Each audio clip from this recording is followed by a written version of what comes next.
পুলিশের কাছে বাধা থাক। এরপরে মামুল হক সাহেব ঢাকায়, আমি মুন্সিগঞ্জে এমন জোরে ইট মারছি এটা বলে ঢাকায় এসে বাসের কাছের ভিতরে পড়ছে। মানে 27 মাইল জায়গা ইট মেরে ফালাইতে পারে, তাহলে তো অর্ধেক শাহজালাল হয়ে গেছি। ঠিক কি বলেন, ঠিক না? সেজন্যই তো মুক্তি পাওয়ার 3 ঘন্টা পর আমি চ্যালেঞ্জ দিয়েছি, 3.5 মাস হয়ে গেল আপনি ভোট ছাড়া প্রধানমন্ত্রী হতে পারেন, অথচ আমার চ্যালেঞ্জ গ্রহণ করার সাহস করেন না। আমি বলেছি আমার মামলাগুলি যদি প্রমাণ করা যায়, মাননীয় প্রধানমন্ত্রী পদ্মা সেতু করেছেন কিন্তু তার গোড়ায় 1 ইঞ্চি জায়গাও নাই।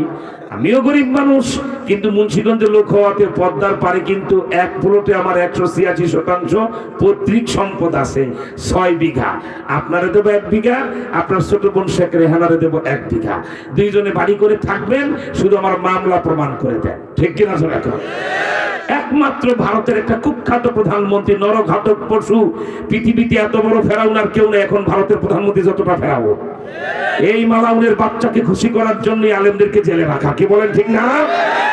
এই মালাউনের বাচ্চায় বাবরি মসজিদে ভেঙেছে তার ফল, এবং বাবরি মসজিদে 40 কেজি রূপা দিয়ে ইটা বানায়া বাবরি মসজিদের ভিটের উপরে কি বলে রাম মন্দিরের কাজ উদ্বোধন করেছে। সে কাজের উদ্বোধন আবার গেল 15-16 দিন আগে ওই রাম মন্দির উদ্বোধন করলো সে।